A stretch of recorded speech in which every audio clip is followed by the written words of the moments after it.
नमस्कार, आप सभी का बहुत बहुत स्वागत है। मेरा नाम रूबिका लियाकत है और भारत 24 पर आप इस वक्त देख रहे हैं द रूबिका लियाकत शो। आज इस शो में, इस कार्यक्रम में आपको चुनावी गणित समझाने का वक्त है। आप जानते हैं 5 राज्यों में विधानसभा चुनाव बस होने ही वाले हैं, उसका काउंटडाउन शुरू हो चुका है। वो 5 राज्य यानी राजस्थान, मध्य प्रदेश, छत्तीसगढ़, तेलंगाना और मिजोरम, ये वो 5 राज्य हैं जहां पर 2024 के लोकसभा चुनाव से पहले जनता वोट डालने वाली है। ये सत्ता का सेमीफाइनल कहलाने वाला है। प्रधानमंत्री नरेंद्र मोदी ने अब कमान संभालनी है, खासकर उन राज्यों में जहां पर मुकाबला डायरेक्ट होने वाला है बीजेपी और कांग्रेस में।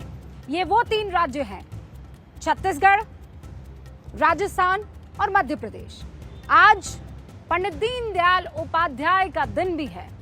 आज भारतीय जनता पार्टी अपने संस्थापक को, अपने अंत्योदय प्रवर्तक को दिल से याद कर रही है और शायद यही वजह है कि आज का दिन चुनाव के आगाज के लिए प्रधानमंत्री नरेंद्र मोदी ने चुना, चाहे वो मध्य प्रदेश हो या फिर राजस्थान। और एक बहुत खास बात देखने को मिली है, इन दोनों ही चुनावी आयोजनों में जो कि प्रधानमंत्री नरेंद्र मोदी की रैली और जनता को संबोधन से जुड़े हुए थे, इसे संभाला है महिलाओं ने। महिलाओं के हाथ में कमान थी और प्रधानमंत्री नरेंद्र मोदी के भाषण में भी महिलाओं के मुद्दों को प्राथमिकता मिली थी, यानी वो अहम मुद्दा थे। इससे ये समझ में आ गया है कि इस बार प्रधानमंत्री नरेंद्र मोदी देश की आधी आबादी के इस मसले को और उनके मुद्दों को बैक सीट पर नहीं, फ्रंट फुट पर लेकर खेलने वाले हैं। प्रधानमंत्री नरेंद्र मोदी ने अगर मध्य प्रदेश में भ्रष्टाचार और परिवार का मुद्दा उठाया, परिवारवाद का मुद्दा उठाया, शिवराज सिंह चौहान के कामकाज को गिनाया, तो यहां जैसे ही वो जयपुर में आए तो उन्होंने कन्हैया लाल की हत्या, उन्होंने लाल डायरी और भ्रष्टाचार को प्रमुखता से इस्तेमाल किया है। और उन्होंने ये कहा है कि आज से आगाज हो गया है इस बात का कि कहां किस तरफ जनता अपना ध्यान और अपना वोट देती है। इस बात से क्लैरिटी मिल गई है कि आने वाले दिनों में बहुत आरोप प्रत्यारोप के दौर देखने को मिलेंगे।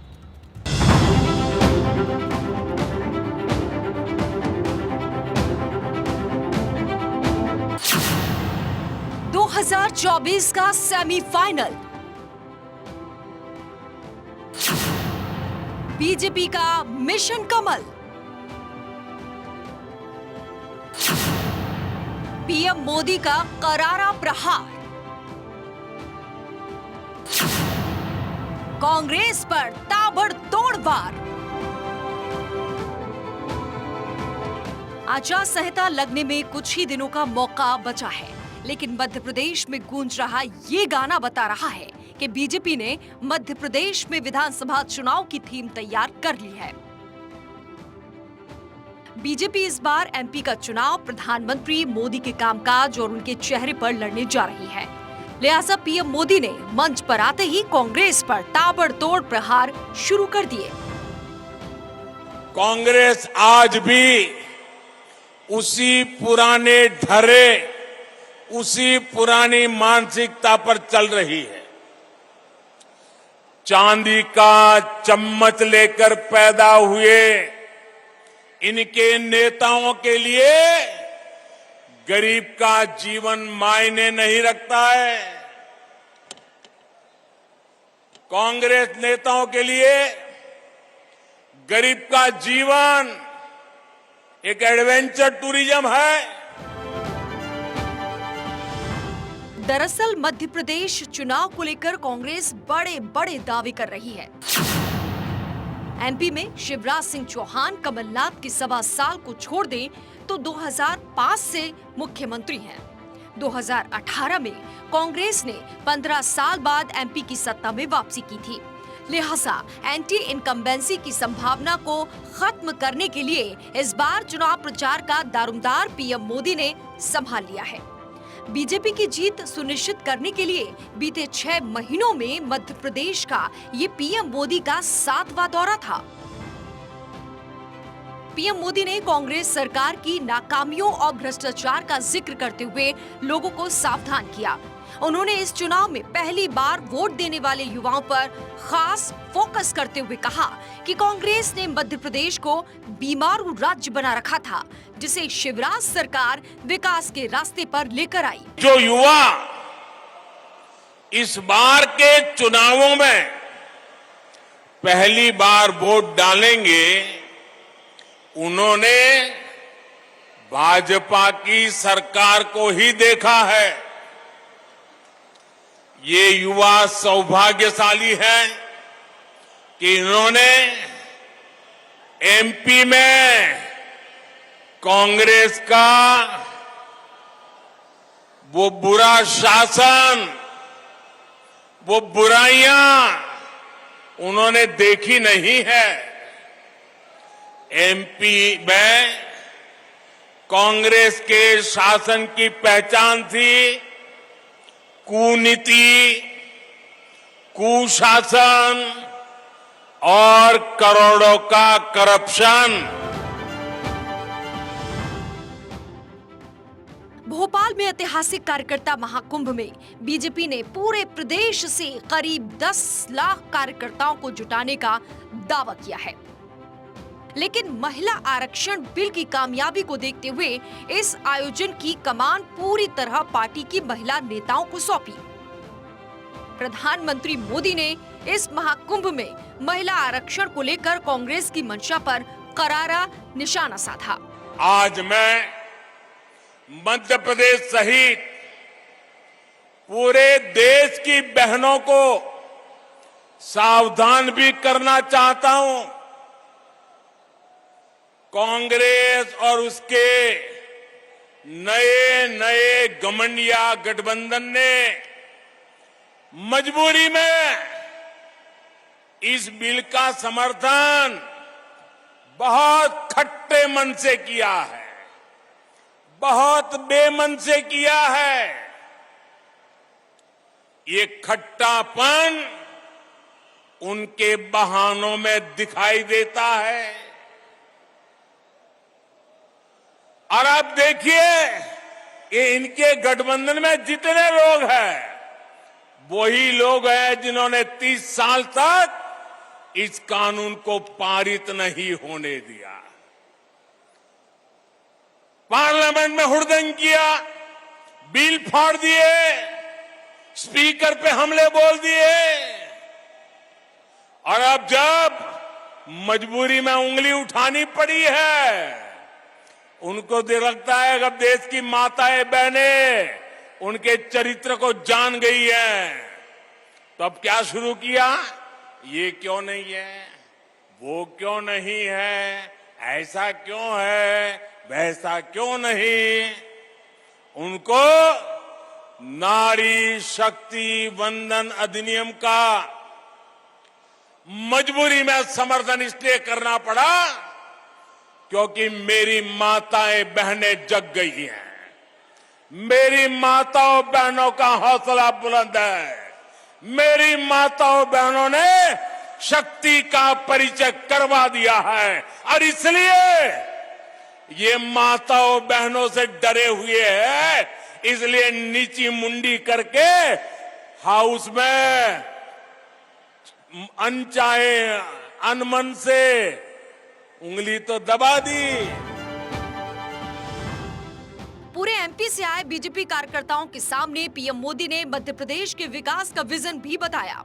मोटे तौर पर 5 मुद्दों के जरिए बीजेपी मध्य प्रदेश फतह का प्लान बना रही है, जिसमें महिला आरक्षण बिल के जरिए विपक्ष पर हमला, परिवारवाद और भ्रष्टाचार के जरिए कांग्रेस पर निशाना, मोदी सरकार की योजनाएं और उपलब्धियां, G20 और अंतर्राष्ट्रीय मंच पर भारत की बढ़ती शान और पहली बार के वोटरों को पक्ष में करने का प्लान शामिल है। एमपी के बाद पीएम मोदी ने राजस्थान में मोर्चा संभाला और अशोक गहलोत सरकार पर चुन चुन कर हमले बोले।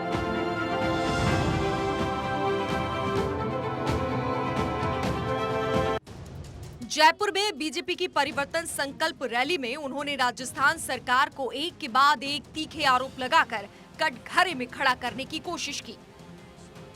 राजस्थान में चुनावी श्री गणेश करने आए पीएम मोदी का ऐतिहासिक स्वागत किया गया।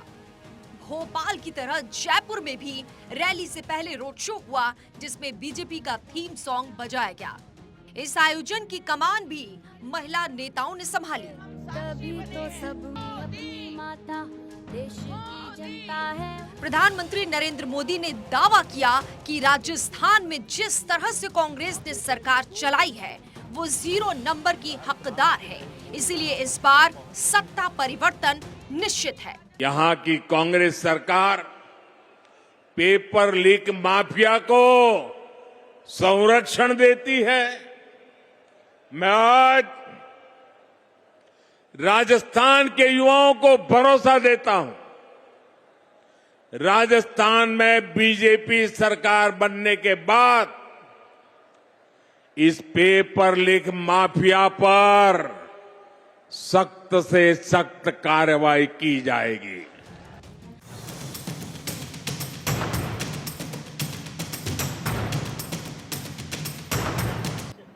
तो प्रधानमंत्री अगर भारतीय जनता पार्टी के चुनाव प्रचार की कमान संभाल रहे हैं, तो इधर राहुल गांधी अपनी पार्टी की कमान हाथ में ले लिया है। राहुल गांधी भी ये बात समझते हैं कि इन 5 राज्यों का चुनाव जितना महत्वपूर्ण है बीजेपी के लिए, उससे कहीं ज्यादा महत्वपूर्ण है कांग्रेस के लिए।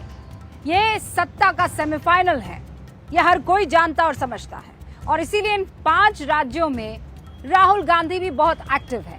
उनके कुछ बयान बहुत सुर्खियां बटोर रहे हैं, और ये कुछ ऐसे बयान हैं जिन्होंने कांग्रेस पार्टी के नेताओं को भी असहज किया है और भारतीय जनता पार्टी के सामने भी चैलेंज पेश किया है।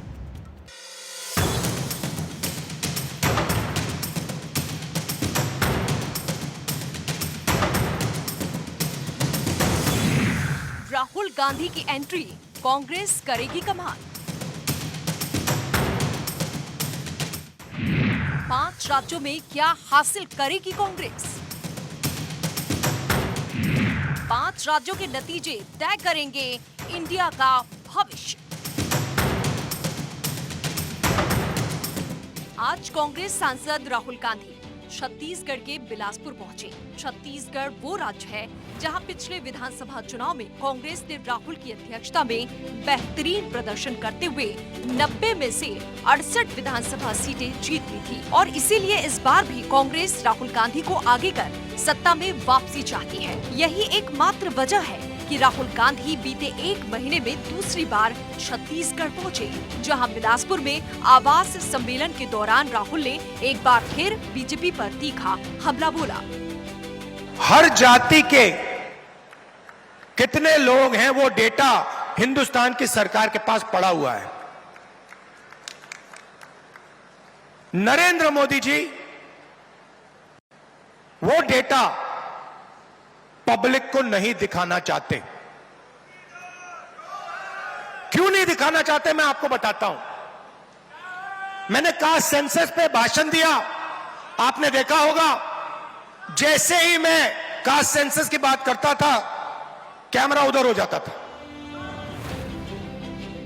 राहुल गांधी ने बिलासपुर से प्रधानमंत्री मोदी को घेरते हुए गौतम अडानी का मामला भी उठाया और कहा कि अडानी से सवाल उठाने की वजह से ही उनकी संसद सदस्यता रद्द कर दी गई।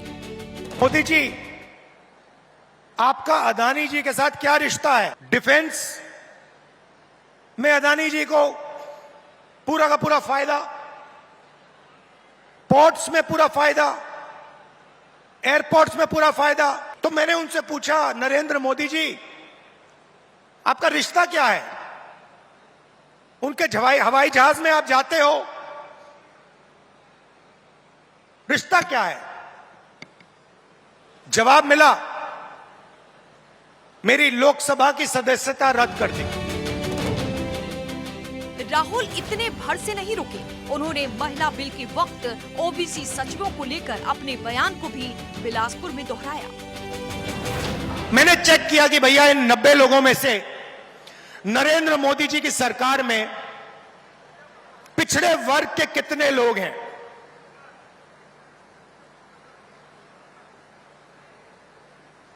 आप हिल जाओगे। 90 लोगों में से सिर्फ 3 लोग ओबीसी समाज के हैं, और वो 3 लोग हिंदुस्तान का सिर्फ 5% बजट कंट्रोल करते हैं। इसी बयान को लेकर केंद्रीय गृह मंत्री अमित शाह ने राहुल गांधी पर पलटवार किया था। उन्होंने कहा कि देश जो लोग चलाते हैं उसमें सिर्फ 3 ओबीसी है। अब इनकी समझ है कि देश सेक्रेटरी चलाते हैं, मेरी समझ है देश सरकार चलाती है। दरअसल कांग्रेस ने महिला बिल पर चर्चा के दौरान महिलाओं के लिए आरक्षित सीटों में ओबीसी महिलाओं के लिए सीट आरक्षित करने की मांग की थी। राहुल उसी मुद्दे पर बात करते हुए ओबीसी सचिव के आंकड़ों का जिक्र लोकसभा में भी किया था। ओबीसी समाज का अपमान है। 90 लोग हिंदुस्तान के सेक्रेटरी हैं, उनमें से 3 लोग ओबीसी समाज के हैं, 5% बजट को कंट्रोल करते हैं। हालांकि राहुल के बयान पर राज्यसभा में महिला बिल पर चर्चा के दौरान जेपी नड्डा ने डिटेल से इस बात की जानकारी दी थी कि आखिर क्यों सचिव के पद पर ओबीसी की संख्या कम है। कुछ संवैधानिक तरीके से कार्य करने का तरीका होता है। आखिर हमने महिलाओं को रिजर्वेशन देना है, पर किस सीट पर रिजर्वेशन मिले, किस सीट पर ना मिले, इसका फैसला कौन करेगा? इसका फैसला सरकार नहीं कर सकती। एक कौन सा है जुडिशियल बॉडी करती है, उसको नॉमिनेट करना पड़ता है, उसको नॉमिनेट करना पड़ता है। लेकिन कांग्रेस और खासकर राहुल गांधी क्यों इस बार अपनी सियासत को ओबीसी के इर्द गिर्द रखना चाहते हैं, इसकी खास वजह भी है। भारत में अभी 41% वोटर ओबीसी समाज के हैं। इसमें से 2019 लोकसभा में 44% ओबीसी वोटरों ने बीजेपी को वोट दिए, जबकि ये आंकड़ा 2014 में सिर्फ 34% था। जबकि कांग्रेस को ओबीसी वर्ग का वोट 2014 और 2019 में सिर्फ 15% ही मिला। राहुल गांधी और कांग्रेस के रणनीतिकार ये बात बहुत अच्छी तरह से जानते हैं कि अगर बीजेपी को सीधी लड़ाई में हराना है तो ओबीसी वोटर में सेंध लगाना ही होगा। इसलिए राहुल गांधी लगातार जातीय जनगणना और महिला ओबीसी सीट की वकालत कर रहे हैं। ओबीसी वोट सिर्फ लोकसभा ही नहीं बल्कि चुनाव के मुहाने पर खड़े 5 राज्यों की सत्ता की चाबी है। छत्तीसगढ़ में 45% ओबीसी वोटर है, राजस्थान में 55%, मध्य प्रदेश में 51.5%, तेलंगाना में 52% ओबीसी वोटर है।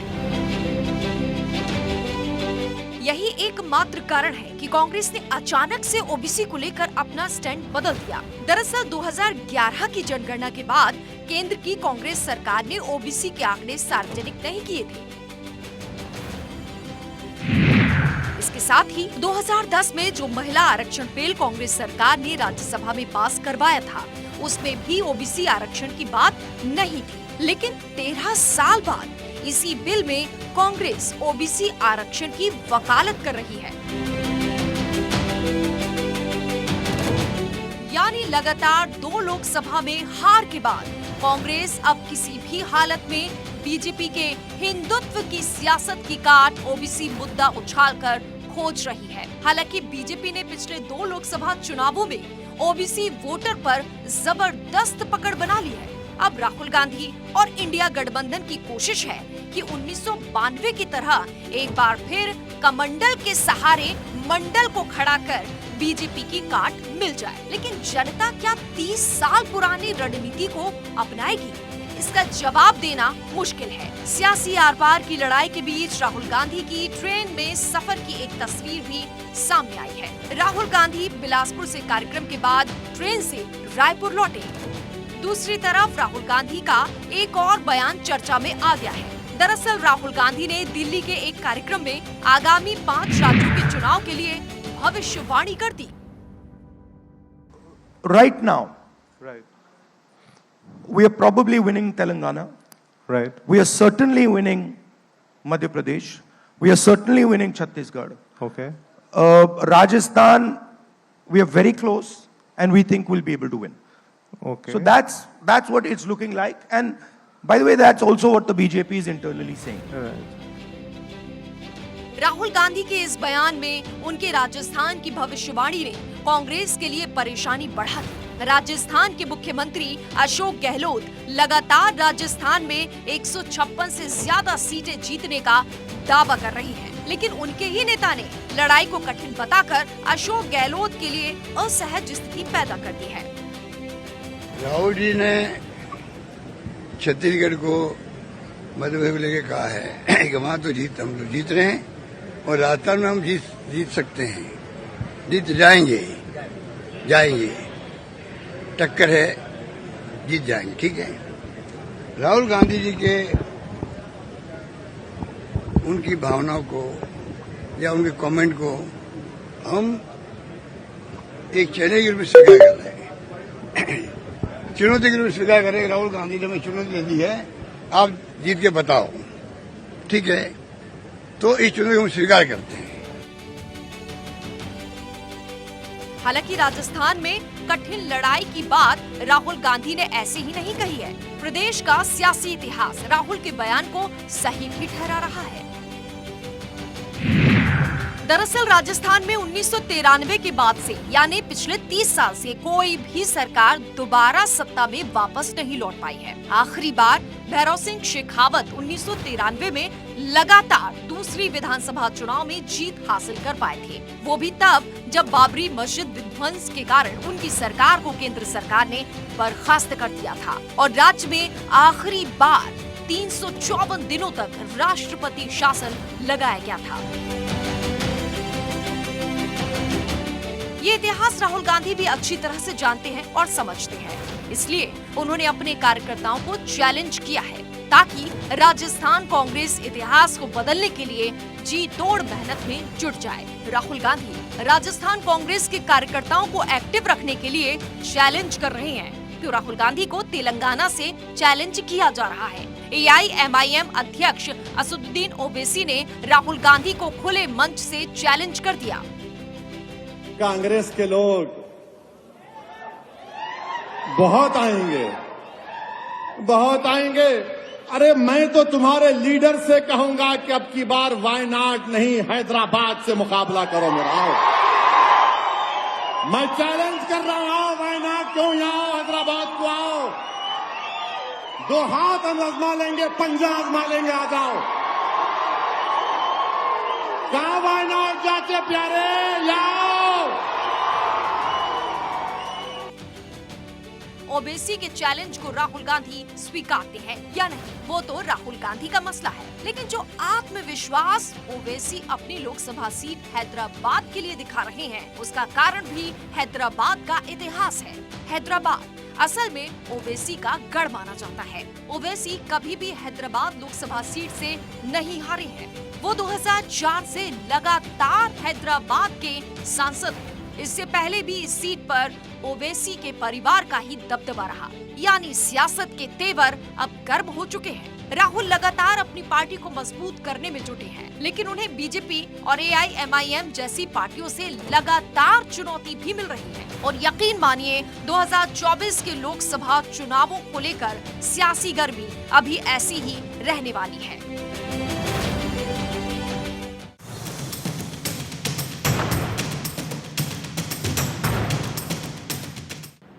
चुनावी लड़ाई से इतर एक ऐसी लड़ाई की तरफ अब आपका ध्यान आकर्षित करना है जो मनुष्य और कुदरत के बीच लड़ी जा रही है। और इस बार कुदरत मनुष्य पर हावी पड़ रही है क्योंकि उसने बहुत सहन किया है। द रूबिका लियाकत शो में हमने आपको कई मर्तबा ये बताया है कि पहाड़ों का दम घुट रहा है, पहाड़ों के कंधों पर इतना बोझ आ गया है कि अब वो सहन करने के काबिल नहीं बचे हैं। और इसका जिम्मेदार कोई और नहीं, इसके जिम्मेदार हम हैं, मनुष्य हैं, सरकारें हैं, भ्रष्ट अधिकारी हैं। एक बार फिर से हिमाचल प्रदेश में खतरा कुदरत का मंडरा रहा है। उत्तराखंड में भी आप देखिए, नैनीताल पर इतना खतरा मंडरा रहा है कि घर जमींदोज हो रहे हैं। कई ऐसे इलाके हैं जो इस वक्त उस मुहाने पर खड़े हैं कि कहीं भी खत्म हो सकते हैं। और ये पहली मर्तबा नहीं हो रहा है।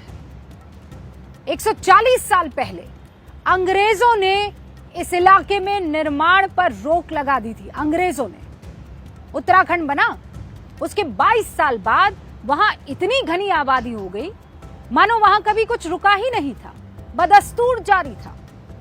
नैनीताल जोशीमठ के बाद वो दूसरा इलाका है उत्तराखंड का जो जमींदोज होने की कगार पर है। और रिपोर्ट आपको पता है बहुत पहले आ चुकी थी इसी खतरे को बताती हुई, लेकिन किसका ध्यान उस पर गया?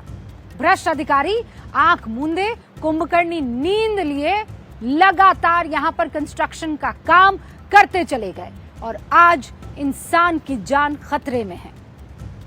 और वीकेंड्स पर हम क्या करते हैं? आसपास मैदानी इलाके के जितने भी लोग हैं वो पहाड़ों को और तकलीफ देने के लिए पहुंच जाते हैं। हम ये नहीं कह रहे हैं कि टूरिज्म खत्म हो जाना चाहिए, लेकिन वीकेंड पर भीड़ लगाने से पहले 10 मर्तबा उन पहाड़ों की फिक्र जरूर कीजिएगा। लेकिन पहले उन तमाम लोगों को एक्सपोज करती इस रिपोर्ट को आप देख लीजिए।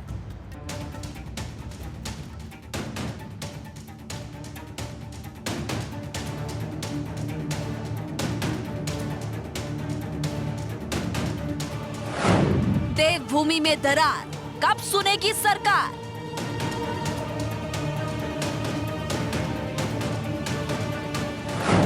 टूट रहे पहाड़, खतरे में नैनीताल।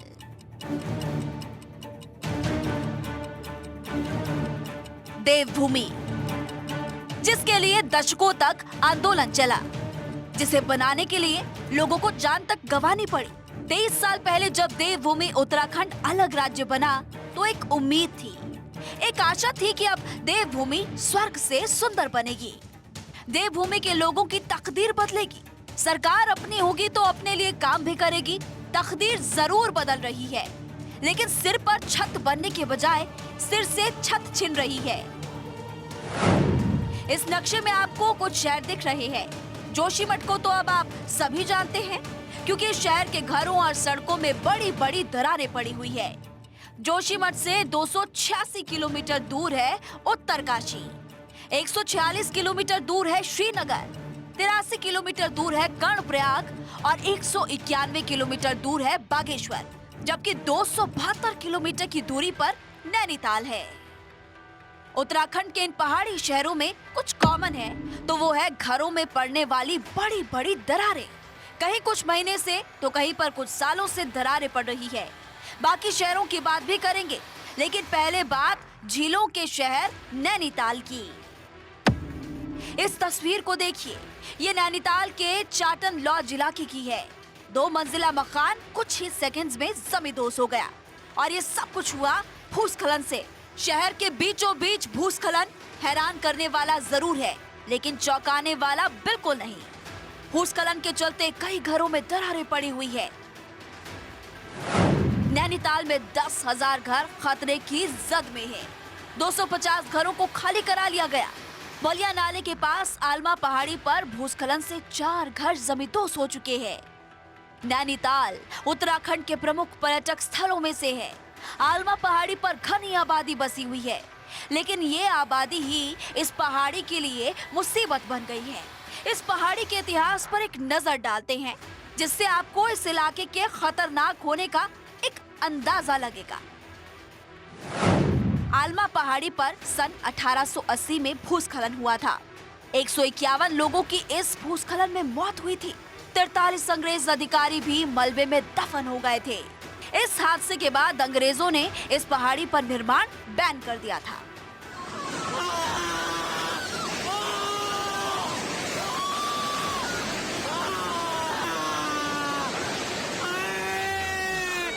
लेकिन अंग्रेजों के जमाने में जो कानून सख्त थे, वो देश आजाद होने के बाद लचीले होते गए। ना तो सरकारों ने, ना अधिकारियों ने पहाड़ों की संवेदनशीलता को समझा, जिसका नतीजा हम तस्वीरों में देख रहे हैं।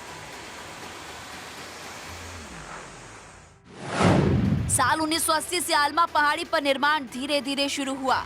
1989 से 2022 तक इस पहाड़ी पर अंधाधुंध निर्माण कार्य हुआ।